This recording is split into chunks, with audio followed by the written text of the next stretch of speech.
Yeah Vamsi గారు, ఇప్పుడు జనరల్గా వేరే స్పోర్ట్స్ అంటే ఎమోషన్స్కి ఎక్కువ ఛాన్స్ ఉంటుంది.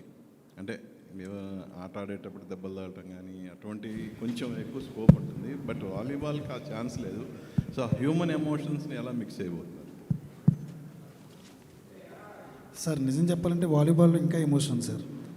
మా ఊరిలో మా చిన్నప్పటి నుంచి మేము క్రికెట్ కంటే వాలీబాల్ ఎక్కువ ఆడాము సార్. నాకు తెలిసి ఈ వీడియో చూస్తున్న చాలామంది ఊర్లో జనాలకి అది అర్థమవుతుంది. పొద్దున్న లేస్తే వాలీబాల్ ఒక 4 గంటలు, ఈవినింగ్ అయిన తర్వాత ఇంకో 6 గంటలు కూర్చున్న తర్వాత అది ఎలా ఆడేమో కూర్చొని మాట్లాడుకోవడానికి మాకు ఇంకో 2 రోజులు పడుతుంది అనమాట. అలాంటి ఆట ఇది. ఇది ఈ ఊర్లోనే కాదు, ఎక్కడికి వెళ్ళినా కానీ వాలీబాల్ అనేది ప్రతి ఊరిలో ప్రతి వీధిలో కూడా ఉంటుంది. అదొకటి గురించి పక్కన పెడితే ఇది ఒక స్పోర్ట్స్ డ్రామా మాత్రమే కాదు సార్, ఒక విలేజ్ డ్రామా. నేను కమిటీ కుర్రల్లో కొంచెమే చూపించాను అలాంటి డ్రామాని. నాకు తెలిసి అందరూ ఎక్కువ చూపించాను అనుకుంటున్నారు. డెఫినెట్లీ అంతకు మించి ఉండబోతుంది. హ్యూమన్ ఎమోషన్స్, వాల్యూస్, ఎథిక్స్, ఒక ఊరు, ఆ ఊరి యొక్క జనాలు డెఫినెట్లీ మళ్ళీ ఇంకా చూడబోతున్నారు. అరుణ్ గారు, సో జనరల్గా మీ హైట్కి ఈ స్పోర్ట్స్ అనేది కరెక్ట్ యాక్చువల్గా? చెప్పండి, నెట్ కిందకి పెట్టక్కర్లేదు. ఇప్పటివరకు ఏదన్నా అకేషన్స్ వచ్చినప్పుడు ఒక అంటే సిస్టర్గా తనకి మీరు గిఫ్ట్లు ఇవ్వటం అలా అనవాయిది జనరల్గా ఏ పండక్కైనా. బట్ ఇప్పుడు తను ప్రొడ్యూసర్, మీరు హీరో, ఏంటి తను ఇప్పుడు మీకు రెమ్యునేషన్ ఇవ్వాలి? ఆల్రెడీ కొంచెం తీసుకున్నాను. బట్ తన సక్సెస్, తను ఎలాంటి సినిమాలు తీసుకుంటుంది, తన సెన్సిబిలిటీస్ అన్నిటి మీద నాకు చాలా చాలా ఒక రెస్పెక్ట్ ఉంది నాకు. తను ఎలాంటి సినిమాలు తీయాలనుకుంటుంది, ఎంతమందికి ఆపర్చునిటీ ఇవ్వాలి, ఒక టాలెంట్ని గుర్తించి పట్టుకోవడం కూడా చాలా పెద్ద టాలెంట్. ఆ విధంగా మా చెల్లికి ఐఎమ్ ఎక్స్ట్రీమ్లీ ప్రౌడ్ ఒక బ్రదర్గా అలాంటి సినిమా చేయడం. అంటే తన ఫస్ట్ సినిమా కూడా ఒక 11 కుర్రాల్ని లాంచ్ చేసి ఆ ప్లాట్ఫామ్ సెట్ చేసి చేయడం. చాలామంది ప్రొడ్యూసర్లు ముందుకు రాకపోవచ్చు, బట్ ఒక కొత్త సినిమా తీయాలి, ఒక మంచి సినిమా తీయాలన్న ప్యాషన్ అన్నిటితో పాటు కొంచెం నిజంగా చాలా గట్స్ కూడా ఉన్నాయి తనకి. అండ్ బట్ తను ఆ సినిమా హిట్ చేసిన తర్వాత ఇప్పుడు మళ్ళీ రాకాసాను ఇంకో సినిమాతో వస్తుంది. అండ్ కానీ ఇప్పుడు దాకా మా చెల్లిని నాతో సినిమా చేయని అడగలేదు, తను కూడా అన్న నాతో సినిమా చేయని అడగలే. బట్ ఈ స్క్రిప్ట్ అలా వచ్చి మా మధ్యన పడి ఇట్లా ఈ కాంబినేషన్ని సెట్ చేసేలా చేసింది. యా నిహారి గారు, జనరల్గా ఇప్పుడు మన ఇండస్ట్రీలో ప్రతి ఒక్కళ్ళ టార్గెట్ సంక్రాంతి. సో ఈ సంవత్సరం కూడా అలా మంచి పెద్ద సినిమాలన్నీ వచ్చినాయి. నెక్స్ట్ ఇయర్ కూడా టార్గెట్ చేసుకొని పెద్ద పెద్ద సినిమాలు వస్తున్నాయి. సో వాటి మధ్యలో మీరు బరిలో దిగడానికి ఏంటి రీజన్, స్పెషల్ రీజన్ ఏమైనా ఉందా? రీజన్ అంటే నేను నా కథనంత నమ్ముతున్నాను సార్. ఈ సంక్రాంతికి రావాలి, అందరూ ఈ సినిమా ఏంటో చూడాలి. వంశీ గారు, అంటే ఇక్కడున్న ఈ సెటప్ ఇది చూస్తేనే అర్థమవుతుంది ఎంత పెద్ద స్పాన్ ఉన్న సినిమా అని చెప్పి. మరి జస్ట్ ఒక 8 months, సంక్రాంతి అంటే 8 months కూడా ఉంది. మరి మీరేమో పాన్ ఇండియా రిలీజ్కి వెళ్తున్నారు పక్కన. సో ఎలా ఉండబోతుంది ప్లానింగ్? ఎన్ని రోజులు షూట్ అనుకుంటున్నారు యాక్చువల్లీ ఇంత పెద్ద స్పాన్ ఉన్న సినిమా? డెఫినెట్లీ చాలా రోజులు ఉంది, కానీ కొన్ని రోజుల్లో తీయమని చెప్పారు మా ప్రొడ్యూసర్ గారు. యాక్చువల్లీ స్పీకింగ్, సరే ఒక 6-7 months నుంచి ప్రీ ప్రొడక్షన్ చేస్తున్నారు. మేమందరం వాలీబాల్ ప్రాక్టీస్ అన్నీ కూడా ఒక 2 నెలల నుంచి స్టార్ట్ చేసి పెట్టారు. నేను సినిమా మొన్న షూటింగ్ ఫినిష్ చేసి ఇప్పుడు జాయిన్ అవ్వబోతున్నాను. బట్ టీం మొత్తం చాలా cut throat hard core pre ప్రొడక్షన్తో చేశారు. సో ప్రొడక్షన్ అనేది నార్మల్గా చాలా ఈజీగా 100 రోజుల్లో లేకపోతే 80 days 90 days సినిమాకి ఎంత కావాలో అంత చూసుకుని చేస్తారు. బట్ అదే ఈజీ పార్ట్, ఆ ప్రీ ప్రొడక్షన్ పోస్ట్ అనేది చాలా కష్టం. అండ్ ఆ ప్రీ ప్రొడక్షన్ చాలా టైట్గా చాలా కష్టపడి బాగా చేశారు ఆయన. So we are getting in to the tough part పక్కన పెట్టి నెక్స్ట్ ఫేజ్లోకి వెళ్ళబోతున్నాం. బట్ ఇట్స్ ప్లానింగ్ బాగుంటే నిజంగా సినిమా షూటింగ్ అంత డిఫికల్ట్ థింగ్ కాదు. అండ్ ఈ టీమ్ నిజంగా నేను వీళ్ళు కలిసిన ప్రతిసారి షాక్ అవుతుంటారు, వీళ్ళు మరీ టూ మచ్ ప్లానింగ్లో ఉన్నారు, బాగా ప్లాన్ చేస్తున్నారని. బట్ ఆ డిలేలు ఏం లేకుండా హ్యాపీగా వచ్చేస్తాం. అయితే ఇప్పుడు నిహారిక గారు అన్నారు, ఇప్పుడు సర్రియల్ రియాక్షన్ అని చెప్పేసి ఫ్యామిలీ మెంబర్తో అసోసియేట్ అవ్వడం, సో మరి మీకు ఎలా అనిపిస్తుంది?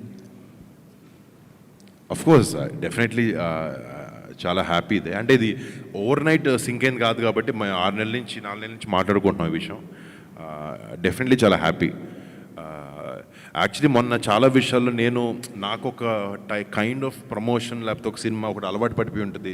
నేను తనకు ఫోన్ చేసి నీహా నేను ఫంక్షన్ ఇంత పెద్దగా చేయరు అంటే, లేదు నీకు తెలియదు ఇప్పుడు ఇలాగే చేస్తాం అన్నీ అంటే, సరే మీకు ఎలా తెలుసు అలాగే చేయండి, నేను జస్ట్ వచ్చి I be part of it అని. బట్ ఇది వచ్చే జనరేషన్కి ఎప్పుడు ఇది అప్డేటెడ్ అండ్ ఐఎమ్ గ్లాడ్ నిహారికతో ఇట్లా నేను కొలాబరేట్ అవ్వడం, నిహాతో వంశీతో. నిహారిక గారు, అంటే యాక్చువల్గా ఇది పాన్ ఇండియా అని తీసుకోవడానికి ఏంటంటే ఈ సినిమాకి చాలా ఎక్కువ బడ్జెట్ అని చెప్పేసి బయట టాక్ ఉంది. అంటే స్పాన్ చూస్తున్నా కూడా అర్థం అవుతుంది. సో దానివల్లనే పాన్ ఇండియా రిలీజ్కి వెళ్తున్నారా, లేకపోతే పాన్ ఇండియా రిలీజ్ అనే దానికి వేరే అన్న రీజన్ ఏమైనా ఉందా?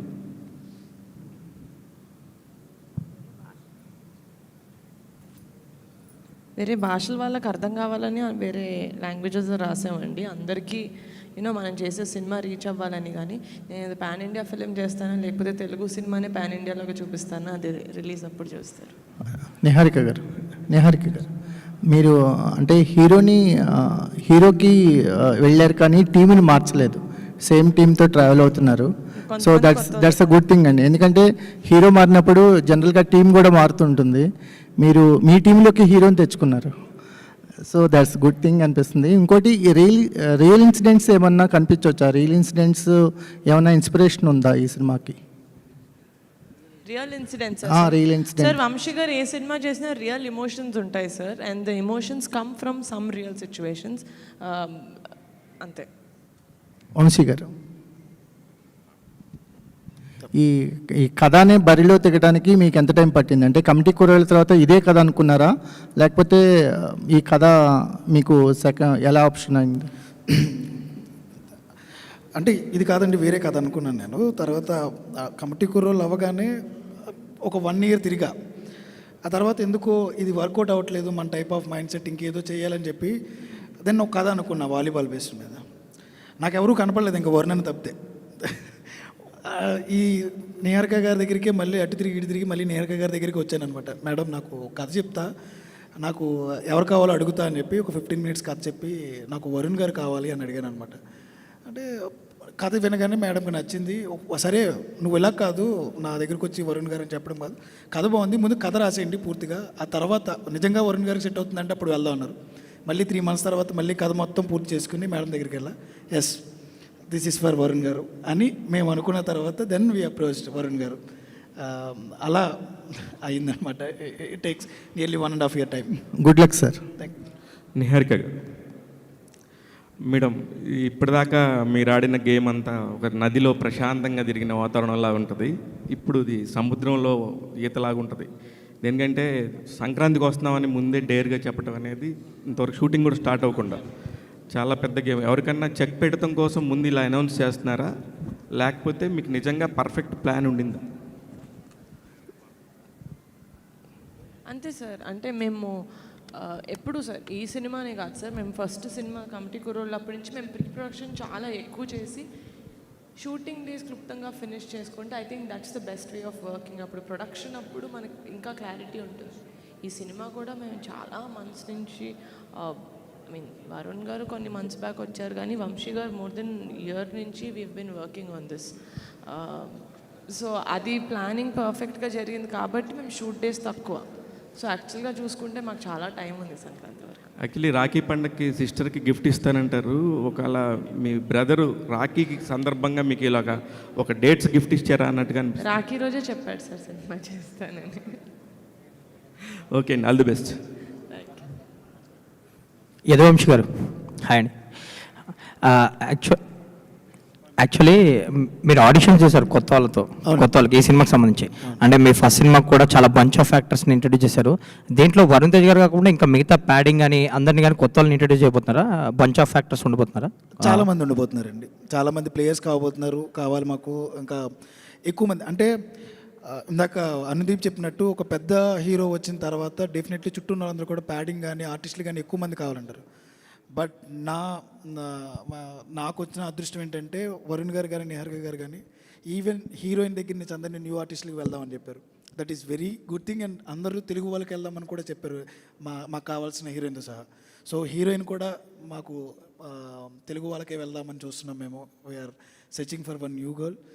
అలాగే దొరికారు చెప్తాం ముందు మిగతా ఆర్టిస్టులను కూడా ఆడిషన్స్ నుంచి చాలామంది తీసుకున్నాం. So definitely will reveal every one తర్వాత మెల్లగా. ఆల్ ది వెరీ బెస్ట్ అండి. అనుదీప్ గారు, మీ కాంబినేషన్లో చార్ట్ బస్టర్స్ డెలివరీ చేశారు ఫస్ట్ సినిమా కమిటీ కుర్రాళ్ళు, ఎస్పెషల్లీ ఆ రోజులు మళ్ళీ రావు అనేది. దీనికి ఈ సినిమాకి సంబంధించి మ్యూజిక్ ఎలా ఉండబోతుంది, స్కోప్ ఎంత ఉంది అసలు మ్యూజిక్కి? కమిటీ కుర్రలకి ఒక 10 times ఎక్కువ ఉంటుందండి డెఫినెట్గా ఈ ఫిలింలో సాంగ్స్.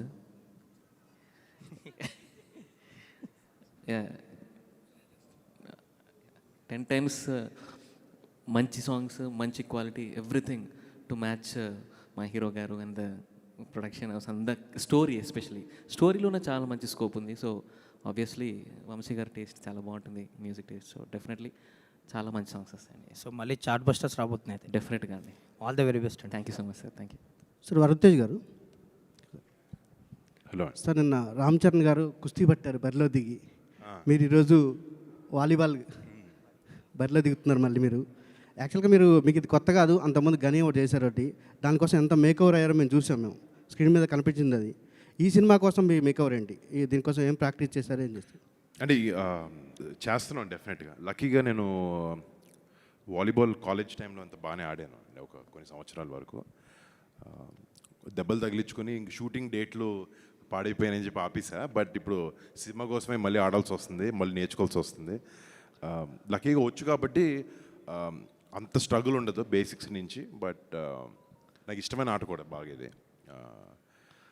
సో మేక్ ఓవర్ అనేది వంశీకి నాకు మైండ్లో ఒకటి ఉంది, దానికి వర్క్ జరుగుతుంది ఆల్రెడీ. ఎస్. నిహారి గారు, యాక్చువల్లీ మేడం మీరు కమిటీ కుర్రాలతో మొన్న అవార్డ్స్ కూడా వచ్చాయి, సక్సెస్తో పాటు అవార్డ్స్ కూడా వచ్చాయి. ఈ సినిమాకి ఆ స్కోప్ ఏమైనా ఉందా? మళ్ళీ నెక్స్ట్గా గద్దర్ అవార్డ్స్లో మళ్ళీ ఏమైనా మీరు? సార్ యాక్చువల్లీ కమిటీ కుర్రోళ్ళు చేసేటప్పుడు వంశీ గారు కుట్టింది సార్ దీనికి అవార్డులు వస్తాయని. నేను ప్యూర్గా కథ కోసం చేశాను సార్. 100% ఎఫర్ట్ పెట్టి చేయాలి, దాని తర్వాత ఏమైనా అది కథ తీసుకొస్తుంది. అవార్డుల కోసం నేను సినిమాలు చేయను సార్, సినిమా కోసం చేస్తాను, దాని తర్వాత అవార్డులు వస్తే చాలా హ్యాపీ. అంటే ఆ స్కోప్ ఉందని అడుగుతున్నాను ఈ సబ్జెక్ట్లో ఏమన్నా? డెఫినెట్గా సార్, నేను చేసే ప్రతి సినిమాకి స్కోప్ ఉంటుంది. యదువంశీ గారు ఒక్క నిమిషం సార్. మీది మామూలుగా ఈ వాలీబాల్ సంఘాలు ఇట్లాంటి ఎక్కువ కేరళ సినిమాలు ఎక్కువ అనిపిస్తాయి, మన దగ్గర కొంచెం తక్కువ. అంటే ఊర్లలో ఉంటాయి బట్ కానీ సినిమాలో చూపించడం మన దగ్గర తక్కువ కొంచెం. కేరళ సినిమాల్లో ఎక్కువ, మలయాళ సినిమాలు ఎక్కువ కనిపిస్తుంటాయి వాలీబాల్ బ్యాక్డ్రాప్. సార్ ఇంకా మలయాళం గురించి మాట్లాడక్కర్లేదు సార్, మేము తీస్తాం. మన సినిమాలు, మన కథలు, మన ఎథిక్స్, మన వాల్యూస్తో మేము సినిమాలు తీయగలం. నేను తీసి చూపిస్తాను. నా అలాగే చాలామంది డైరెక్టర్స్ ఉన్నారు, నిహారిక గారు లాంటి ప్రొడక్షన్ హౌస్లు ఉన్నాయి. డెఫినెట్లీ డోర్ లేకపోతే ఛాన్స్ రాకోక చాలామంది ఇంకా కృష్ణానగర్లోనో ఫిల్మ్ నగర్లోనో, కానీ నాకు ఛాన్స్ దొరికింది, చూపించబోతున్నా. సో మనం ఇంకా మలయాళం, తమిళ ఏం అవసరం లేదు, మనం అక్కడికి వెళ్దాం. అంటే క్రికెట్ మన వాళ్ళకి క్లోజ్ అయినంతగా వాలీబాల్ కొంత కాదని నేను చెప్తాను. దాన్ని కనెక్ట్ చేయడానికి మీరు ఏం చేస్తారనేది. అలాగేం లేదు సార్, ఏ ఆటకు ఆటే సార్. రగ్బీ మనకేమైనా తెలుసా? అప్పట్లోనే సాయి సినిమా తీశారు సార్ రాజమౌళి గారు. ఇప్పటివరకు వాలీబాల్ సినిమాని మనం స్క్రీన్ మీద సినిమాల్లో చూడాల. డెఫినెట్లీ మేము కొత్తగా చూపిస్తాం. Okay sir, all the best. Varun గారు, సార్ మామూలుగా ఈ సినిమా బరిలో దిగినప్పుడు ప్రతి నాయకుడు కూడా ఇంపార్టెంట్ 100% ఉండాలి హీరోతో పాటుగా. అలా ఈ సినిమాలో ప్రతి నాయకుడు క్యారెక్టర్ ఎలా ఉండబోతుంది, ఎవరు ఉంటారు? సార్ చాలా బాగుంటుంది సార్, ఇప్పటివరకు అయితే అదే చెప్పాను. డెఫినెట్లీ మంచి ఆర్టిస్టులు, మంచి పర్ఫార్మెన్సెస్తో ఉండే హీరో ధీటుగానే ఉండాలి బరిలో దిగినప్పుడు, దానికి తగ్గట్టుగా 100% ఇంకో హీరో అనుకుంటున్నారా, లేదంటే అవి ఏం అనుకోవట్లేదు sir. Definitely pan India cinema కూడా కాదు ఇది. It's too early sir. Varun గారు చెప్పమంటున్నారు అనుకుంటా. సరే. అంటే చాలా ఇన్ఫర్మేషన్ ఈరోజు ఇచ్చాం. First day title, concept post, concept video అన్నీ మెల్లగా షూటింగ్ జరిగే క్రమంలో ఆర్టిస్టుల్ని అందరినీ అనౌన్స్ చేస్తాం. డెఫినెట్గా అది చాలా వెయిట్ ఉన్న క్యారెక్టర్ అది, యాంటాగనిస్ట్. దానికి వంశీ గారు ఆల్రెడీ యాక్చువల్లీ కాస్టింగ్ చాలా వరకు అయిపోయింది. So announcement with due time announce చేస్తాం. చాలా రోజుల తర్వాత మళ్ళీ కళ్యాణ్ బాబాయ్ క్లాప్తో మీ సినిమా స్టార్ట్ చేయడం. యాక్చువల్లీ 12 ఏళ్ళ తర్వాత అనుకో, లాస్ట్ ముకుందాకి వచ్చారు బాబాయ్. అవును. But I'm very happy and బాబాయ్ ఇలా రావడం. నాన్నగారి వారసత్వం జనరల్గా కొడుకే తీసుకుంటూ ఉంటారు, కానీ ప్రొడక్షన్ విషయంలో చెల్లి తీసుకోవడం గురించి మీరు ఏం చెప్తారు? అంటే నాకు అమ్మాయి అబ్బాయి అన్న డిఫరెన్స్ నాకు లేదండి. సో అది తన నాకు తమ్ముడైనా చెల్లైనా అక్కైనా అన్నైనా నాకు ఒకటే. నేను యాక్టింగ్ చేస్తున్నాను, తను యాక్టింగ్ చేస్తుంది, ప్రొడక్షన్ చేస్తుంది. I'm very happy. ఎప్పుడు యాక్చువల్లీ ఆ వారసత్వం యాంగిల్ ఆలోచించలేదు. తనకి నచ్చింది ఏం చేస్తున్నాను చూశాను. తనకి ప్రొడక్షన్ అంటే ఇష్టం, మంచి సినిమాలు చేయడం, మంచి టాలెంట్ని ఇంట్రడ్యూస్ చేయడం, అండ్ అలా I'm very happy and proud. Varun గారు Hello, సార్, నమస్తే. హాయ్ అండి. సార్, మీ చాయిస్ ఆఫ్ ఫిలిమ్స్కి చాలామంది అడ్మైరర్స్ ఉంటారు, బట్ రీసెంట్గా కొంచెం సక్సెస్లో అటు ఇటు ఉన్నారు, బట్ 2 ప్రామిసింగ్ ఫిల్మ్స్ ఉన్నాయి చేతిలో. సో కంబ్యాక్ అనుకోవచ్చా? అంటే డెఫినెట్లీ రీకాలిబ్రేట్ చేసుకున్నాను ఈ సినిమాలతో. కొంచెం జనాలకి నచ్చే సినిమాలు అవ్వాలి. అంటే ఒకటేంటంటే నాకు ఈ సినిమా గురించి మాట్లాడుకుంటే ఇక్కడ కూర్చున్న టీమే నాకు ధైర్యం ఈ సినిమా చేయాలనే దానికి. ఈయన రాసిన స్క్రిప్ట్, ఇలాంటి టీంతో పనిచేయడమే I'm very very excited. And definitely నాకు వర్డ్స్ కాయిన్ చేయడం ఇష్టం ఉండదండి, బట్ నేను ఎక్కడికి వెళ్ళలేదు. But I'll be here, I'll give good films, I'll try my best. And Sankranti అని అనౌన్స్ చేశారు. సంక్రాంతికి ఆల్రెడీ చిరంజీవి గారిది బాబీ గారి సినిమా ఒకటి ఉంది. పవన్ కళ్యాణ్ గారు కూడా సురేందర్ రెడ్డి గారి సినిమా ఛాన్స్ ఉందని అంటున్నారు. సో 3 మెగా ఫిల్మ్స్ స్పేస్ ఉందంటారా? అంటే దానికి వస్తే మాత్రం విల్ థింక్ అబౌట్ ఇట్. అంటే ఆ 2 సినిమాలనే కాదు, వేరే ఏ పెద్ద సినిమాలు వచ్చినా మేము చాలా చిన్న సినిమా మాది, పెద్ద సినిమాలు డేట్లన్నీ మార్చుకుంటున్నారు. సో ఏదైనా నిజంగా ఇలాంటి సిచ్యువేషన్ అప్పుడు వస్తే we will change the date or see. But right now we are very confident. And honestly ఇందాక ఎవరు అడిగారు సంక్రాంతికి ఎవరికైనా చెక్ పెట్టడానికంటే, ఇది ఫిలిం ఆయన రాయడం కూడా అలా రాయలేదు, but it happens around the time of Sankranti, this film. So there is a reason why ఈ సినిమా ఆ సీజన్కి రిలీజ్ చేద్దాం అని అనుకుంటున్నాం అనే దాని మీద. It is not simply for the commercial viability, but ఆ సీజన్లో జనాలకి సినిమాలో ఆ కంటెంట్ అలా ఉంది అనే రీజన్తో మేము చేయబోతున్నాం. మీరు ప్రొడక్షన్ గురించి, టీం గురించి మాట్లాడుతుంటే నిహారిక గారు షీఈ్ బ్లషింగ్ అసలు దగ్గర నుంచి నేను అబ్జర్వ్ చేస్తుంటే. నేను ప్రొడక్షన్ టీం ఒకదాని గురించి మాట్లాడేదండి, మిగతా డైరెక్షన్ టీం గురించి, మిగతా టెక్నికల్ టీం అందరి గురించి మాట్లాడుతున్నాను. But yeah. సో ఒకసారి ఆవిడకి ఒక question. So small cute films దగ్గర స్టార్ట్ చేసి, పింక్ ఎలిఫెంట్ పిక్చర్స్ మనం మాట్లాడుకున్నట్టు క్యూట్ ఫిల్మ్స్ దగ్గర స్టార్ట్ చేసి నెక్స్ట్ లీగ్కి వెళ్తున్నారు. సో అసలు అల్టిమేట్ అంబిషన్ ఏంటండి ప్రొడక్షన్లో? ప్రొడక్షన్ అల్టిమేట్ అంబిషన్, పోస్టర్ మీద పింక్ ఎలిఫెంట్ పేరు ఉంటే ఈ సినిమాకి మనం వెళ్ళొచ్చు అని ఆడియన్స్లో కాన్ఫిడెన్స్ సార్. నేను పెద్ద సినిమాలు చేసుకుంటూ వెళ్ళను సార్. నేను సినిమాకి ఎంత కావాలో అంత పెడతాను ప్రొడ్యూసర్ లాగా. ఈ సినిమాకి ఇంత, నెక్స్ట్ సినిమా ఇంకా చిన్న cinema. So like that. All the best అండి. Thank you. నిహారిక గారు, thank you so much for coming guys. Please have. Thank you అండి, థ్యాంక్ యూ. ఒక నిమిషం. యా, అందరికీ ముందుగా థ్యాంక్స్ అండి. అట్ ద సేమ్ టైం నేను ఒక విషయం, ఈరోజు నిన్న నైట్ అన్న నాకు ఫోన్ చేశారు, వరుణ్ అన్న ఫోన్ చేసి, వంశీ రేపు ఎవరు వస్తున్నారో తెలుసా? అంటే ఒక కొత్త డైరెక్టర్కి ఒక చిన్న సినిమా చేసిన తర్వాత రెండో సినిమా చేస్తున్నప్పుడు ఒక హీరో ధైర్యం ఇవ్వాలి. నాకు వరుణ్ ఎంత ధైర్యం ఇచ్చారంటే నిన్న ఫోన్ చేసి, రేపు నీ కోసం ఒకరు వస్తున్నారు, రెడీగా ఉండను. నేను కొంచెం కంగారుగానే ఎవరన్నా పీకే అన్నారు, ఇంకంతే అక్కడ ఆగిపోయింది గుండె. ఈరోజు సార్ రాగానే మాతో మాట్లాడుతున్న సేపు ఒక న్యూ డైరెక్టర్స్కి, యంగ్ డైరెక్టర్స్కి పింక్ ఎలిఫెంట్ పిక్చర్స్ నుంచి మేడం సపోర్ట్ కానీ, వరుణ్ లాంటి హీరోలు ఈ రకమైన సపోర్ట్ ఇవ్వడం, దానికి తోడు పవన్ కళ్యాణ్ గారు ఇక్కడికి రావడం, మాలాంటి యంగ్ డైరెక్టర్స్కి చాలా ప్రోత్సాహం. Thank you so much Pavan Kalyan sir. మీ బ్లెస్సింగ్స్తో డెఫినెట్లీ ఈ సంక్రాంతికి మేము బరిలో దిగుతున్నాం. Thank you so much.